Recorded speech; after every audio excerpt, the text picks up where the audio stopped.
Veni Creator Spiritus, mentes tuorum visita, implesso perna gratia, quae tu creasti pectora. Vidit seris Paracletus, donum Dei altissimi,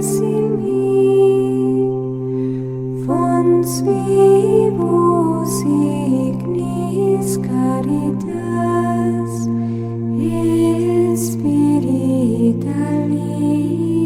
unctio. Tu septiformis munere, dextre Dei tu digitus,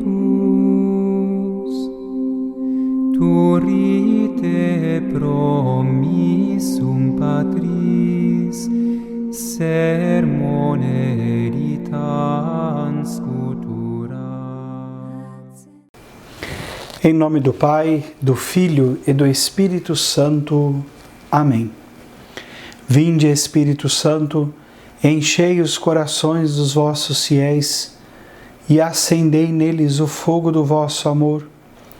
Enviai o vosso Espírito, e tudo será criado, e renovareis a face da terra. Oremos. Deus, que instruístes os corações dos vossos fiéis com a luz do Espírito Santo, fazei que apreciemos retamente todas as coisas, segundo o mesmo Espírito, e gozemos sempre da sua consolação. Por Cristo Senhor nosso. Amém. Que a paz do Senhor esteja no seu coração. Prosseguimos, com a graça de Deus, com a nossa formação sobre os sacramentos. Vimos, num primeiro momento, uma introdução geral. Depois, falamos um pouco sobre a importância da vida sacramental. E como anunciado, como prometido, nós vamos tratar hoje a respeito da graça santificante. E talvez este seja o assunto principal de que nós vamos tratar de tudo aquilo que vamos ver agora, até agora, do que vimos até agora. Por quê? Porque se nós entendermos bem o que é a graça santificante, nós vamos compreender, nós vamos ser convencidos de que nós não podemos ficar sem os sacramentos. Se nós entendermos bem o que é a graça santificante, nós vamos compreender como são importantes os sacramentos da Igreja. De maneira particular, nós vamos ver a importância do sacramento do batismo, que por excelência é o que nos confere esta graça. Vamos compreender o porquê a nossa vida precisa ser, como foi falado na formação passada, uma vida sacramental. Porque nós dependemos da graça santificante para tudo o que formos fazer a nível da nossa alma, a nível espiritual, se queremos de fato vivermos uma vida em Cristo, se realmente queremos viver com o Senhor na eternidade. Então, antes de nós entrarmos na graça santificante, eu gostaria somente de recordar a definição, porque já está lá na definição sobre sacramentos que nós vimos na Teologia da Perfeição Cristã, do Padre Antônio Royo Marim, e nós vamos ver, então, a definição que a teologia nos dá com relação aos sacramentos. Então, o que é que nós já vimos, mas vamos reforçar agora, o que é o sacramento? Os sacramentos são sinais sensíveis, instituídos por nosso Senhor Jesus Cristo para significar e produzir a graça santificante em nossas almas. Então nós vamos entender hoje, uma vez que nós já tratamos um pouco dos sinais, já tratamos de quem instituiu de fato os sacramentos, agora o que seria a graça santificante? Precisamos entender isso. Isso precisa Não é um tema que é muito abordado por aí, um tema que é muito aprofundado, principalmente a nível de catequese, isso é pouquíssimo falado. Nós precisamos entender o que é a graça santificante, para podermos até mesmo, se você trabalha com catequese, ajudar os seus catequizandos, sejam eles adolescentes, crianças, adultos, poder entender a importância disso. O que realmente nós precisamos para a nossa vida é receber esta graça, e não só receber, mas conservar esta graça, que está implicado aí toda a nossa vida de conversão. Né? Justamente porque não é muito falado, esse assunto não é muito aprofundado, não é muito tratado de maneira comum, as pessoas tendem a tão facilmente abandonar a igreja, a tão facilmente faltar da missa, a não querer saber de se confessar, a não dar valor em si para a igreja e para os sacramentos. Né?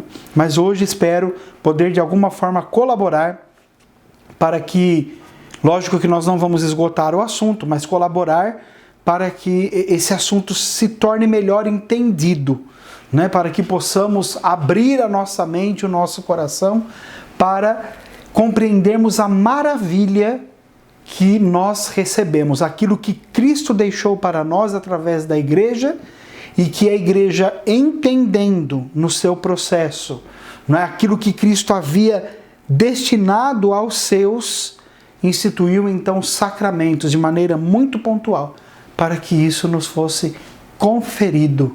E por isso nós dizemos mais do que rápido, nós queremos, nós precisamos. Ok? Nós vamos então pegar o catecismo da Igreja Católica. Se você está aí com o catecismo, eu gostaria que você pegasse no artigo 1266, Catecismo da Igreja Católica, artigo 1266, que vai dizer o seguinte: a Santíssima Trindade dá ao batizado a graça santificante, a graça da justificação, a qual, primeiro, torna-o capaz de crer em Deus, de esperar nele e de amá-lo por meio das virtudes teologais. Lembra quais são as virtudes teologais? Fé, esperança e amor, ou fé, esperança e caridade. Concede-lhe o poder de viver e agir sob a moção do Espírito Santo por seus dons. E aqui nós não estamos falando dos dons carismáticos, lá de 1 Coríntios 12. Nós estamos falando dos dons infusos, né? Fortaleza, conselho, piedade, temor de Deus, enfim. E também permite-lhe crer no bem pelas virtudes morais. Assim, todo o organismo da vida sobrenatural do cristão tem raiz no santo batismo.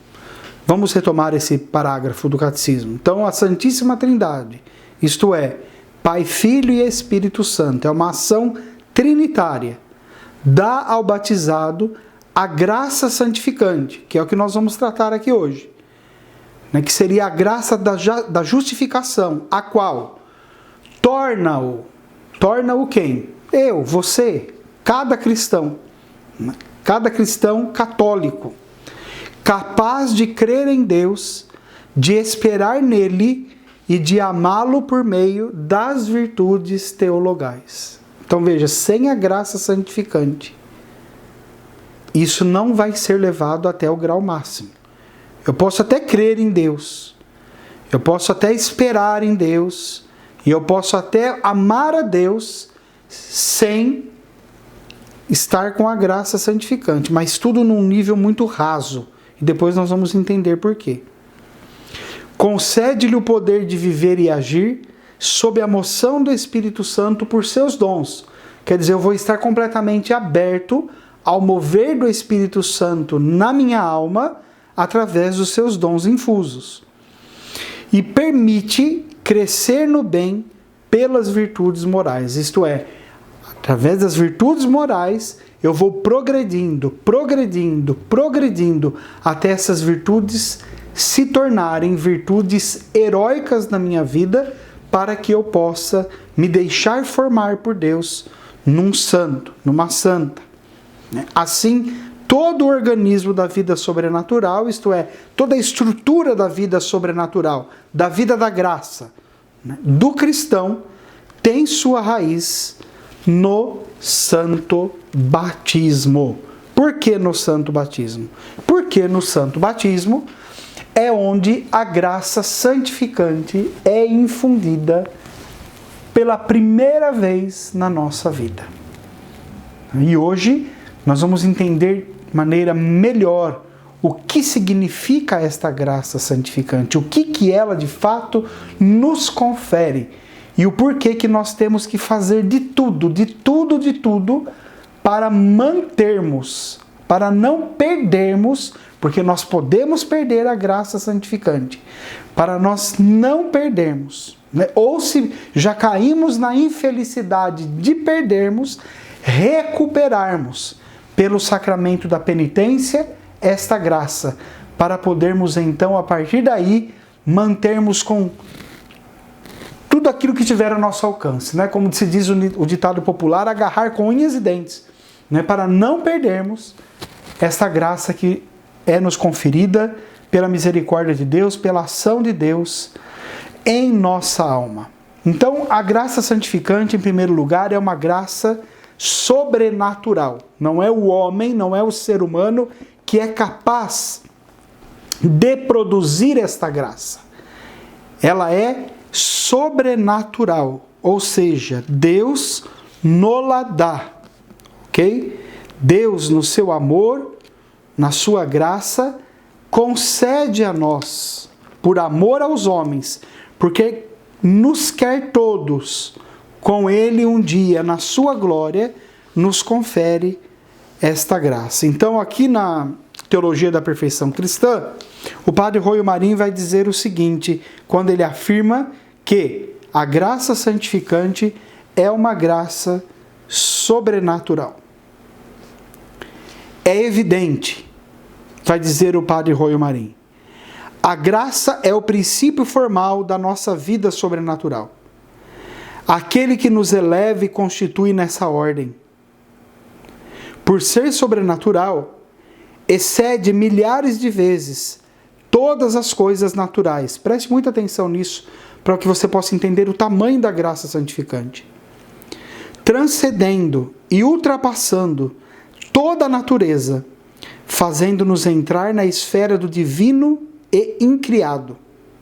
Santo Tomás afirma que a menor participação da graça santificante, considerada em um único indivíduo, supera e transcende o bem natural de todo o universo. Olha, presta atenção nisso. Como isso é importante. Olha o tamanho da graça que Deus nos confere.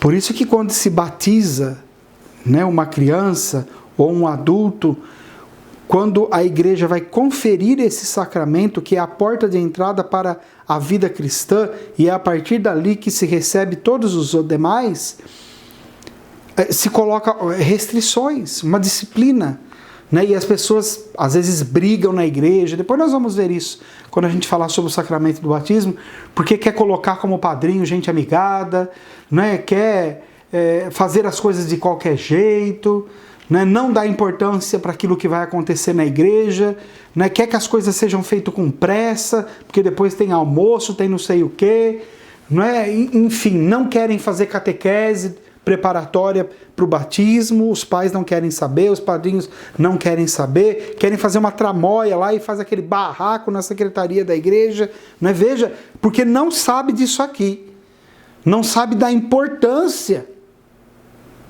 né, que é a graça santificante e que vai ser conferida àquele que vai ser batizado.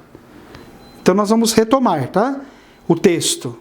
É evidente, a graça é o princípio formal da nossa vida sobrenatural. Então veja, ela é o princípio formal da vida sobrenatural. Sem ela, não tem vida em Deus. Aquele que nos eleva e constitui nessa ordem, quer dizer, Deus é que nos eleva e nos constitui. Por ser sobrenatural, isto é, está acima, sobrenatural, está acima do natural, excede milhares de vezes todas as coisas naturais. Então, tudo que você olhar aí, ó, de bom, belo, né, na natureza, de tudo aquilo que já foi criado, que você pode considerar, ou então tudo aquilo que você pode considerar de bom e belo, daquilo que o próprio ser humano criou, né? A graça santificante está acima, segundo a teologia da igreja, milhares de vezes.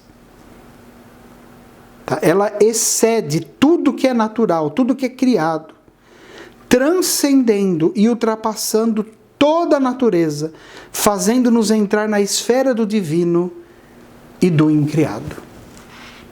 Santo Tomás afirma que a menor participação da graça santificante, considerada em um único indivíduo, supera e transcende o bem natural de todo o universo. Veja, a graça em uma pessoa, se fosse somente uma pessoa com a graça santificante, aquela graça, naquela uma pessoa, transcenderia o bem natural do universo inteiro. Isto é conferido a uma criança no dia do batismo. Isso é conferido a um adulto no dia do seu batismo. A alma recebe uma graça tal, a alma recebe um tamanho, uma dignidade tal, né? E as pessoas não valorizam. Acham que é ir lá, lambuzar a testa de óleo, peito de óleo, né? Quer ir lá e vai receber água na cabeça somente. Isso são só sinais.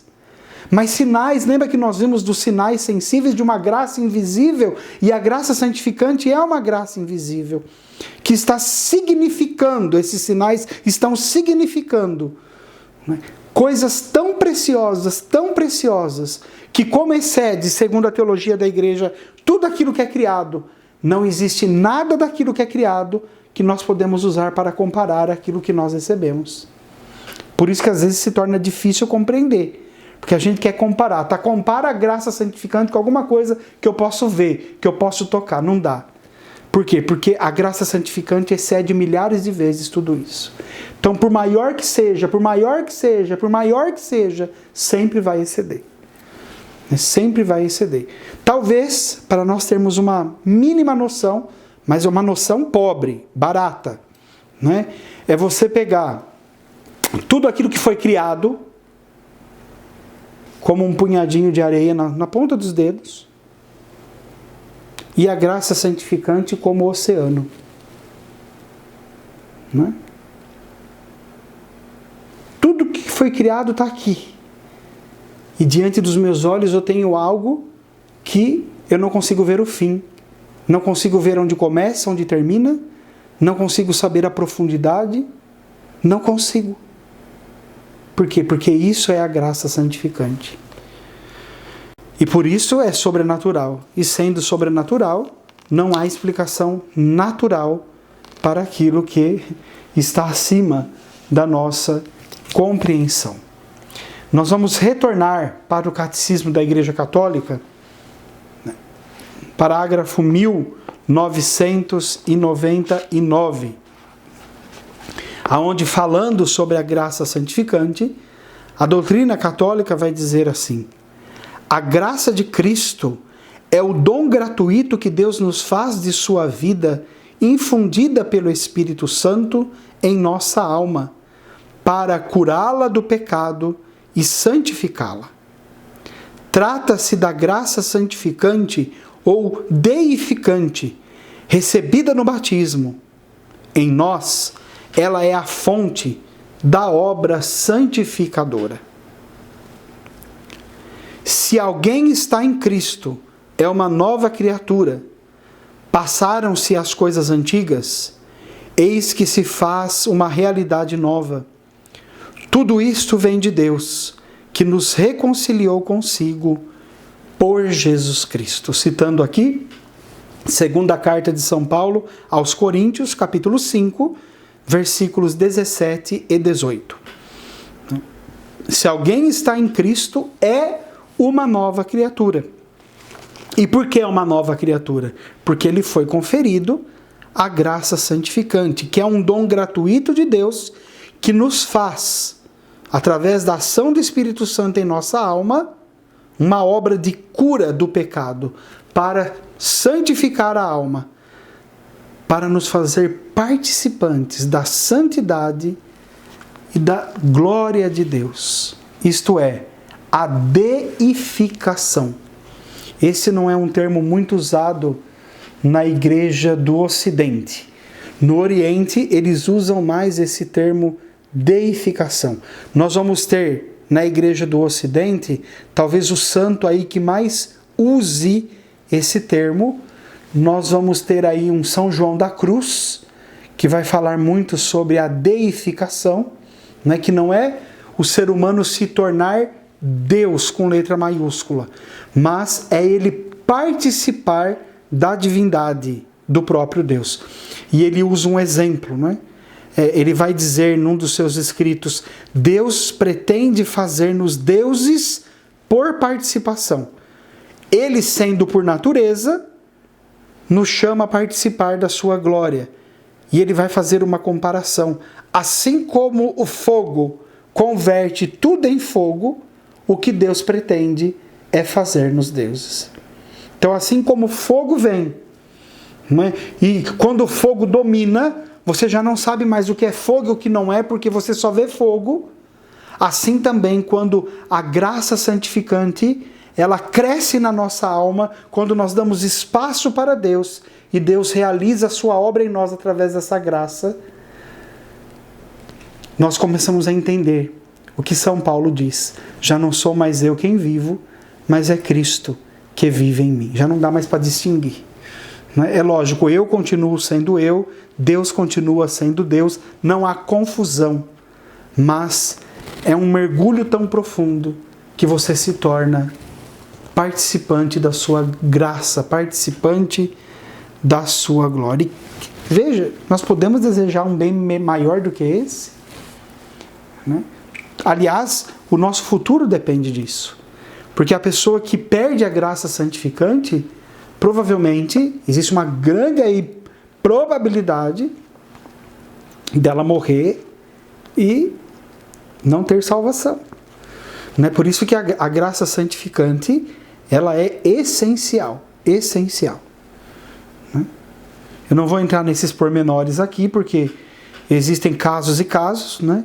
Mas a regra geral, nós podemos dizer que poderia se basear nisso. Bom, vamos retomar, para podermos continuar aprofundando a teologia da perfeição cristã. Nós vamos lá no nosso querido padre Roio Marim, e nós vamos ver um pouco mais sobre aquilo que tão importante é para a questão da graça santificante nas nossas almas. Ok? Então, o que é que o padre Roio Marim vai dizer sobre a graça santificante? Que a graça nos faz participantes da natureza divina é uma verdade que consta expressamente na Sagrada Escritura.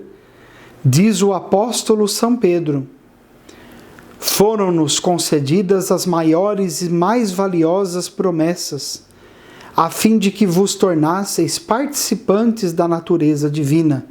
Segundo Pedro, capítulo 1, versículo 4. Não há necessidade de falar mais claro, nem de maneira mais explícita.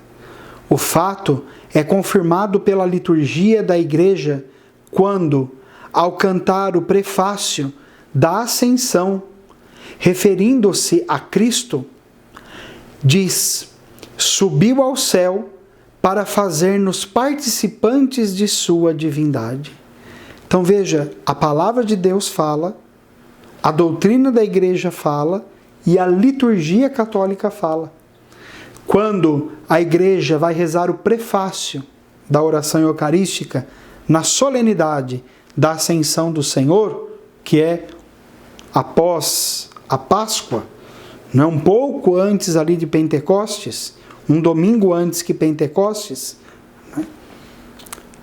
O prefácio da igreja diz: subiu aos céus, Cristo subiu aos céus para fazer-nos participantes de sua divindade. Com que persuasiva eloquência São Leomagno quer inculcar na alma de seus ouvintes essa verdade. Conhece, cristão, tua dignidade.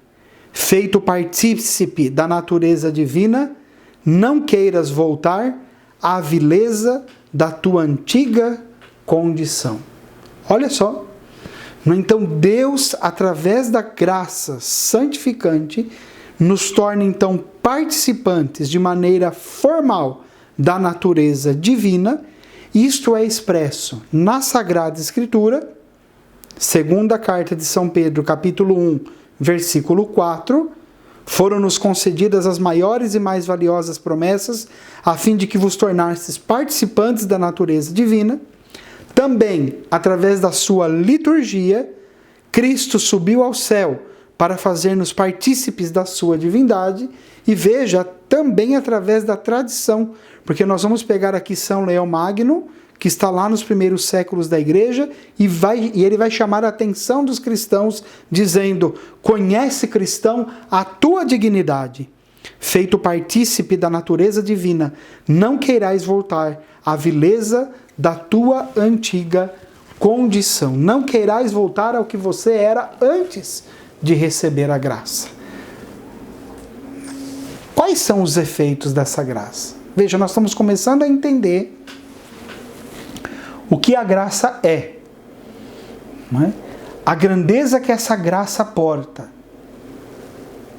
Ela opera na nossa alma para, de fato, possamos viver com categoria, não é? Com qualidade, que somos filhos de Deus. Não viver de qualquer forma. Não basta falar todos somos filhos de Deus num discurso politicamente correto, não é? Porque é lógico, todos somos filhos de Deus, mas uma coisa é eu saber que eu sou filho de Deus, outra coisa é eu viver como filho de Deus. Adianta eu saber que meu pai é milionário e querer continuar morando na rua, pedindo esmola, comendo lixo? Não adianta nada eu saber que meu pai é milionário. Eu não quero desfrutar daquilo que ele me concede. Então não adianta eu saber que eu sou filho de Deus. Eu sei, mas eu vivo como filho de Deus? Ou eu continuo vivendo como mendigo, né? Comendo o lixo do pecado, vivendo numa tristeza profunda porque acredito que ninguém me ama, ninguém me quer, né? Vou na igreja quando eu quero, rezo quando dá vontade.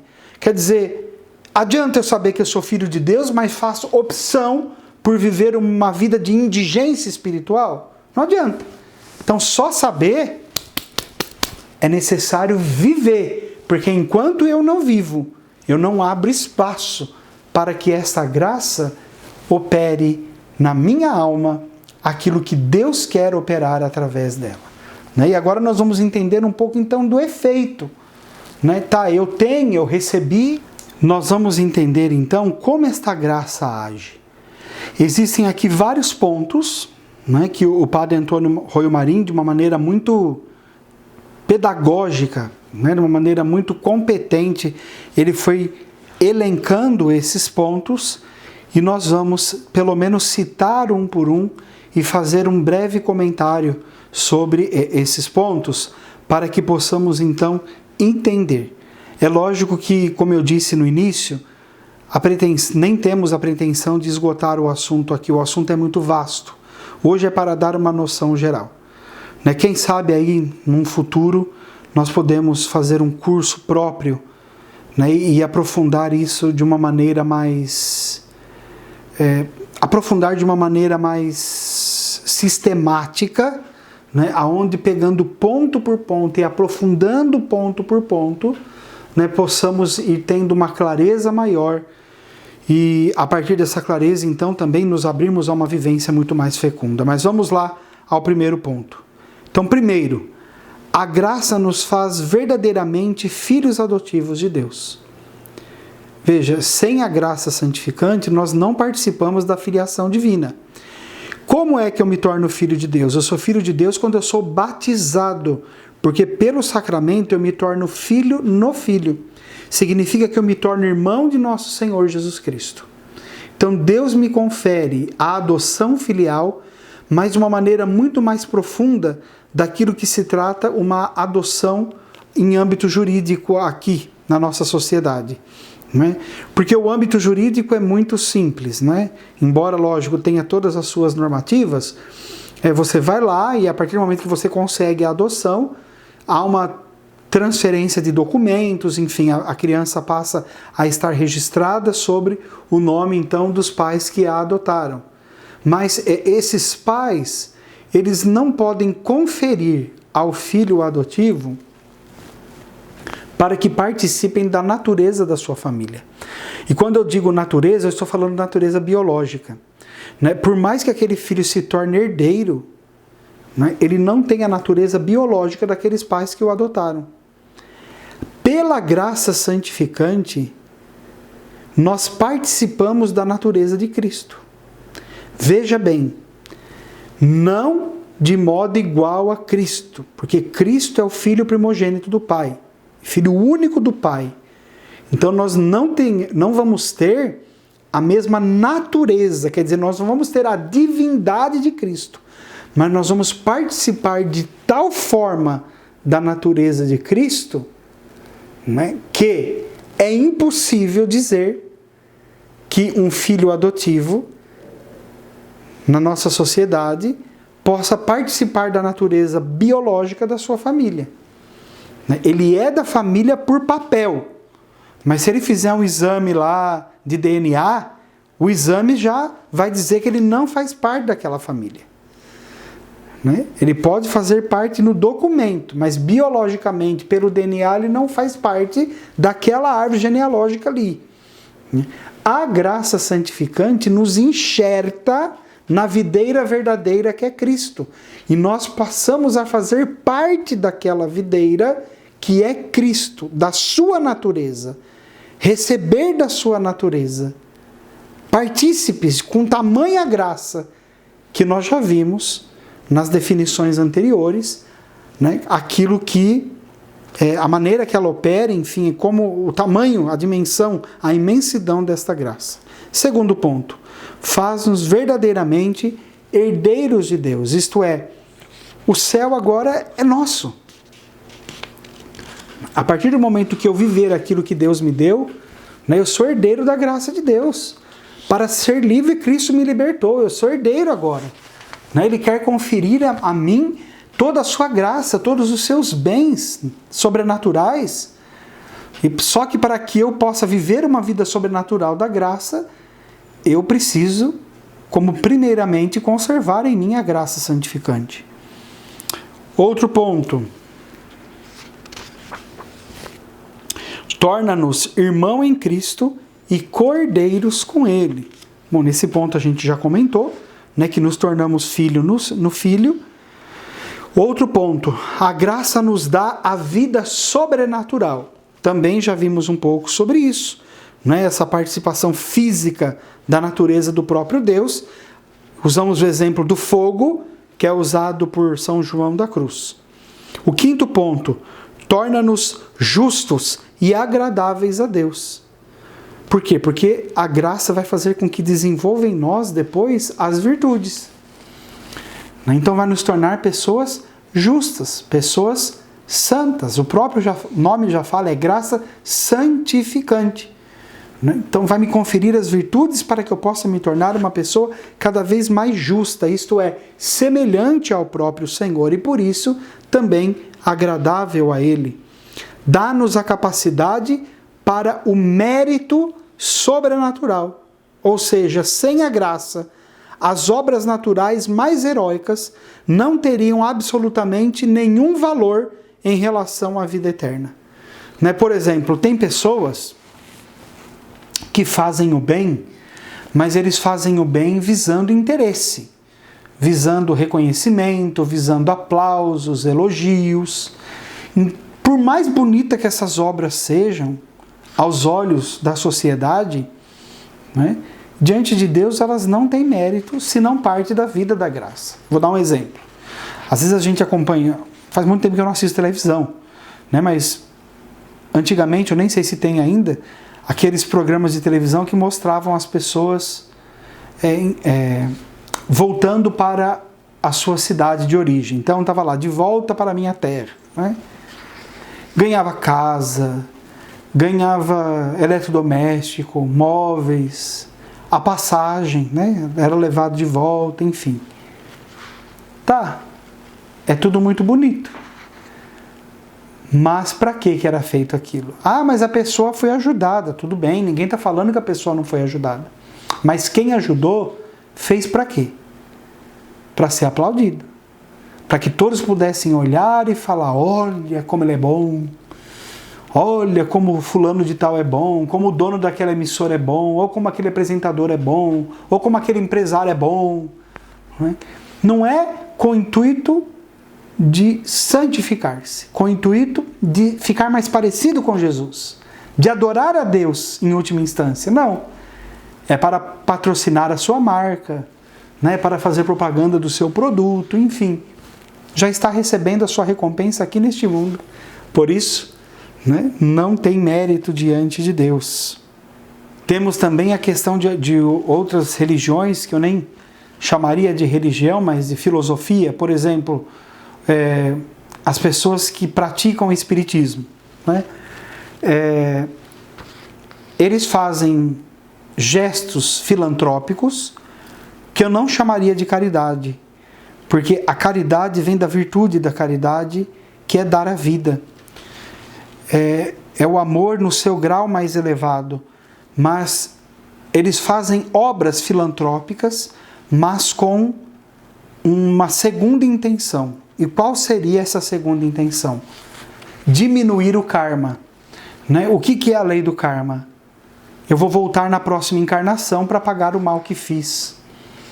Então, quanto mais bem eu fizer aqui, quanto mais obras filantrópicas eu fizer aqui, menos eu vou sofrer na próxima reencarnação.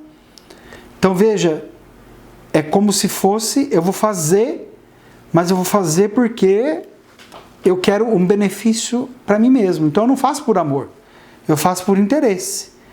Eu faço porque eu tenho medo, segundo a crença espírita, de numa próxima vida voltar deficiente mental, voltar aleijado, voltar cego. Não é porque é isso que se crê. Né? Tanto é que eles dizem que quando nós vemos um paralítico, um cego, nós não podemos ter dó. Aliás, dó nem nós, né? Devemos ter compaixão.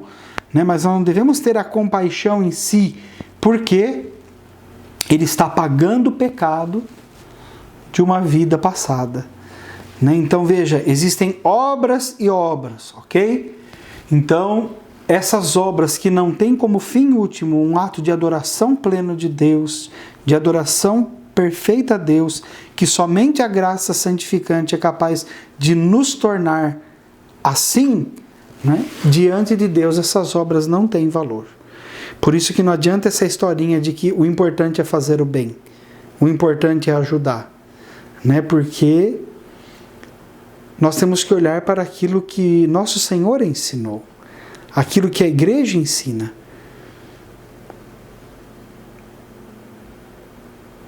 Sétimo ponto, une-nos intimamente a Deus. Então, através da graça santificante, nós teremos uma união, uma intimidade. Quando eu falo união, eu estou falando de intimidade, eu estou falando de não ter uma disputa de vontades. Deus quer uma coisa, eu quero outra, e vou ficar rezando e brigando com Deus até Ele me dar o que eu quero. Não, há o que? Uma união íntima com Deus. Eu vou me adequar àquilo que Deus quer, porque eu amo a Deus. E aquele que ama quer agradar, quer estar junto e vai evitar tudo aquilo que desagrade aquele que é o objeto do seu amor. Então, se eu amo verdadeiramente Deus, eu não vou ficar disputando vontade com Deus. Eu vou querer o que Deus quer. Então, esses pontos não é, que a graça santificante confere à alma, age na alma, né? E poderíamos ainda acrescentar uma outra, o Royo Marin cita, né, na Teologia da Perfeição Cristã, mas é que nós não temos tempo para isso, e também esse aprofundamento, a intenção não é essa, mas ele confere à alma aquilo que nós chamamos na teologia da experiência da inabitação trinitária, que alguns santos viveram isso de maneira tão plena, tão profunda, não é, que quando você lê os escritos das experiências que eles tiveram através dessa experiência da inabitação, são escritos assim que confrontam profundamente o nosso egoísmo, confrontam profundamente a nossa mesquinhez, o nosso comodismo, e por muitas vezes chegam a tirar lágrimas, não de uma emoção, mas lágrimas até mesmo de tristeza, de vermos às vezes como nos colocamos longe, como fugimos da vontade de Deus, e como é bom estar na vontade de Deus, segundo o relato desses grandes homens e mulheres que viveram isso na profundidade, essa experiência da inabitação trinitária. Né? Uma grande santa que eu indico para vocês pesquisarem um pouquinho sobre a vida dela é Santa Elizabeth da Trindade, que teve essa experiência de uma maneira muito profunda. Né? Ela era carmelita e viveu isso de uma maneira assim que, quando você pega os escritos dela, realmente nos chocam de ver que tamanho foi a experiência que ela teve com a Santíssima Trindade, a experiência que ela teve com Deus.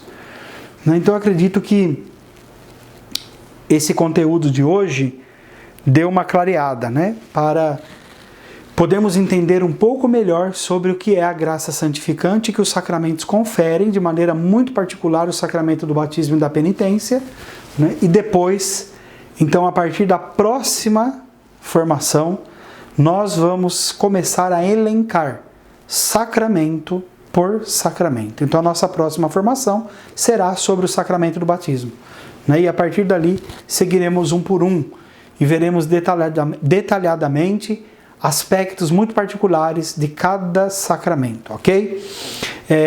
Espero que você tenha compreendido a importância, o tamanho, a beleza da graça santificante e comece a valorizar muito mais a partir de agora aquilo que Deus lhe confere através dos sacramentos.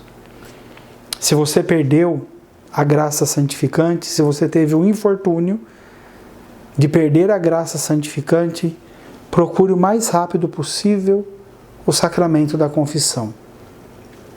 Faça uma boa confissão e receba novamente esta graça que Deus lhe confere. Como eu sei se eu perdi a graça santificante? Se eu cometi algum pecado mortal? Qualquer pecado mortal faz com que eu perca a graça santificante. Por isso que alguns santos diziam: eu prefiro morrer do que cometer um pecado mortal. Porque eles tinham a ciência, o conhecimento daquilo que era a graça santificante. E viviam tal comunhão com Deus, que eles sabiam que cometer um pecado mortal seria perder essa graça. E perder essa graça seria perder a comunhão, a intimidade com Deus. Então que o Espírito Santo ilumine a nossa mente e que possamos orar ao Espírito para que nos ilumine e faça crescer em nosso coração o desejo de cada vez mais nos unir a Deus que é Pai, Filho e Espírito Santo.